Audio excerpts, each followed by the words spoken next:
बात आती है बच्चों से जुड़े खाने पीने के सवालों की, तो अधिकतर माता पिता परेशान होते हैं कि या तो उनका बच्चा खाना खाता नहीं है या फिर बहुत ज़्यादा जंक और बाहर का खाना खाता है।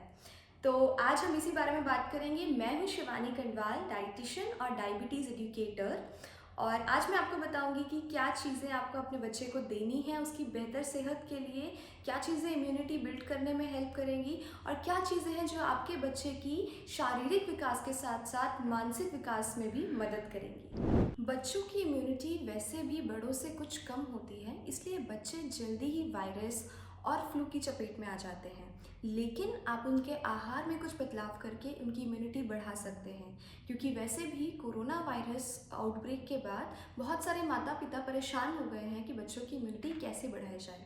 तो पहले तो जानते हैं कौन से वो विटामिन और न्यूट्रिएंट्स हैं जो बहुत ज़रूरी है इम्यूनिटी बढ़ाने के लिए। तो पहला आपको ध्यान रखना है प्रोटीन का। प्रोटीन हमारी बॉडी का बिल्डिंग ब्लॉक होता है और बच्चों की ग्रोथ के लिए बहुत ज़रूरी है और उनकी इम्यूनिटी बढ़ाने के लिए भी। तो कोशिश करें बच्चों की डाइट में दाल, हर तरह की दाल को ज़रूर इंक्लूड करें। इसके अलावा पनीर, दूध से बनी हुई सारी चीज़ें जैसे कि दही, पनीर, छाछ, इनको इंक्लूड करें उनकी डाइट में। इसके अलावा ग्रेन्स, और आप ध्यान रखें कि गेहूं के अलावा बाकी भी ग्रेन्स जैसे कि मिलेट्स, जौ, इन सब का सेवन बच्चों को ज़रूर करवाएं, जिसमें कि आप कोशिश कर सकते हैं कि उनको मूंग का दाल का चीला या बेसन की दाल का चीला डाइट में बनाकर दे सकते हैं। दूसरी चीज़ है विटामिन सी। विटामिन सी हम जानते हैं कि बहुत ज़रूरी है और हमने कोविड के दौरान लिया भी है।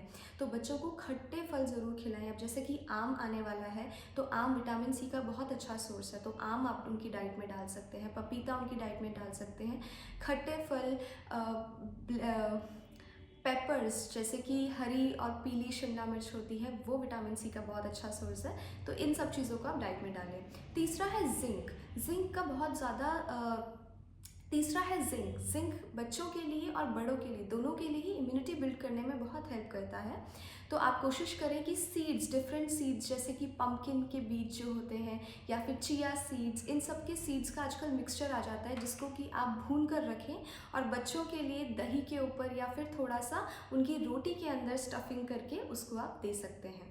चौथी चीज़ जो बहुत ज़रूरी है वो है प्रोबायोटिक। और बच्चों में ये बहुत देखा जाता है कि उनको पेट से रिलेटेड बहुत सारी प्रॉब्लम्स होती हैं, तो प्रोबायोटिक आपको बहुत मदद करेगा उस केस में। तो प्रोबायोटिक के लिए आप उन्हें रोज़ाना दही दें। अभी तो गर्मियाँ हैं तो आप उनको रायता बना के दे सकते हैं, लस्सी बना के दे सकते हैं, जो कि उन्हें बहुत मदद करेगा। इसके अलावा विटामिन ई बहुत मदद करता है। तो विटामिन ई के लिए एक हैंडफुल नट्स यानी कि मुट्ठी भर बादाम, अखरोट, पिस्ता, ये मिला करके आप बच्चों को ज़रूर दें, क्योंकि अभी गर्मियों का समय है तो उन्हें भिगा करके पूरी रात और फिर सुबह उन्हें दें, तो उनके लिए बहुत अच्छा। अब जानते हैं उन खाद्य पदार्थों के बारे में जो कि आपके बच्चे के लिए शारीरिक विकास के साथ साथ मानसिक विकास के लिए भी बहुत अच्छे हैं।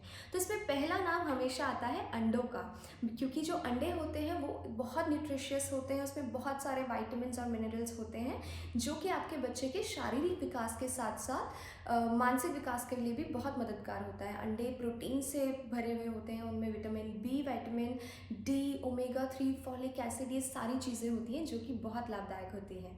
दूसरी बात आती है बनाना की, यानी कि केले की। केला एक बहुत अच्छा फ्रूट है और बच्चों को तुरंत एनर्जी देने वाला फ्रूट है, क्योंकि उसमें फ्रक्टोज बहुत अच्छे अमाउंट में होता है। इसके अलावा उसमें vitamin B6, vitamin C, vitamin A, magnesium, potassium, biotin, fibre, ये सारी चीज़ें होती हैं। तो अब आप समझ सकते हैं कि एक बच्चे को शाम के टाइम या अगर वो दोपहर में कहीं जा रहा है तो उसको एक केला खिलाएंगे तो बहुत अच्छा रहेगा।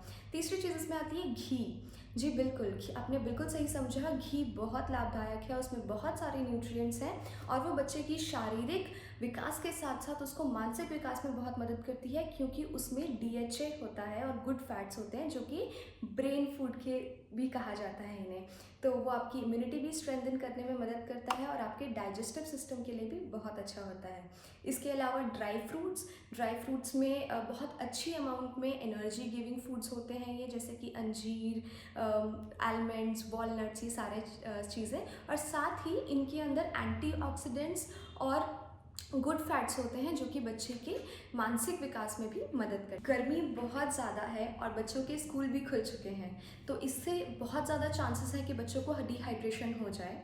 तो उसके लिए कुछ चीज़ें हैं जो आप हमेशा ध्यान रख सकते हैं। एक तो कोशिश कीजिए कि बच्चों को जो फ्रूट दे रहे हैं वो कुछ ऐसा फ्रूट दें जिसमें वाटर कंटेंट ज़्यादा हो, जैसे कि वाटरमेलन या मस्क मेलन। इसके अलावा आप उन्हें क्यूक्यूम्बर भी दे सकते हैं, यानी कि खीरा भी दे सकते हो। तो तरबूज, खरबूज, खीरा ये आप बच्चों को ज़रूर दें। और इसके अलावा आप कोशिश करिए कि घर में ही आम पन्ना, बेल का जूस, छाछ, इस तरह की चीज़ों को हमेशा तैयार रखें। नारियल पानी बच्चों को पिलाएं और लिक्विड्स का कंजम्पशन आप अपनी तरफ से बढ़ा दीजिए, क्योंकि ये ना ही सिर्फ डिहाइड्रेशन कम करने में मदद करती हैं पर बहुत सारे न्यूट्रिएंट्स भी आपके बच्चे तक पहुंचाती हैं। पिछले 2 साल से कोरोना काल चल रहा है, जिसकी वजह से सिर्फ बड़े ही नहीं छोटों पर भी बहुत असर पड़ा है।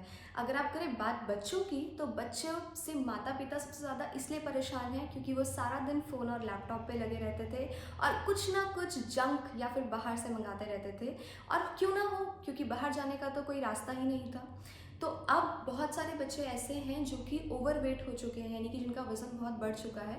तो उसके लिए उन बच्चों का वापस वज़न नॉर्मल रहे, उसके लिए कुछ चीज़ें हैं जो आप ज़रूर ध्यान रखिए। उसमें पहला है कि उनको बहुत ज़्यादा तला हुआ या बाहर का आप नहीं दीजिए। रादर उसी तरह की चीज़ों को आप घर पे हेल्दी तरीके से बनाइए। जैसे कि अगर आप बात करें एक बर्गर की, जो हम किसी बाहर स्टोर से मंगाते हैं, उससे बेहतर होगा कि आप घर पे बर्गर बनाएं जिसमें आप जो उसकी टिक्की है वो राजमा से बना सकते हैं या किसी दाल से बना सकते हैं, जो कि बहुत टेस्टी होती है और बच्चे को पसंद भी आएगी। दूसरी चीज़ है उनकी डाइट में फलों को इंक्लूड कराना। ये बहुत ज़रूरी है कि उनके डाइट में फ्रूट्स हो, और समर के फ्रूट्स इतने अच्छे होते हैं कि बच्चे बहुत खुश होकर खा लेते हैं, तो उनको डाइट में ज़रूर रखें। तीसरी चीज़ जो है, जो आप आटा इस्तेमाल कर रहे हैं उसमें बहुत ज़्यादा मैदा, या फिर अगर वो बहुत सिर्फ गेहूं का आटा है तो उसमें आप कोशिश करिए कि चना, इसके अलावा जौ और बाजरा मिला सकते हैं, ताकि वो more fibre rich and more nutritious हो जाए। तो अगर आप इन चीज़ों का ध्यान रखेंगे तो डेफिनेटली आपके बच्चे का वज़न कंट्रोल में आएगा और उनकी फिजिकल एक्टिविटी शुरू हो जाएगी, क्योंकि अब स्कूल भी शुरू हो चुका है। तो इन चीज़ों का ध्यान रखिए एंड डेफिनेटली आपको हेल्प होगी। Thank you. In Khabar channel को सब्सक्राइब करें।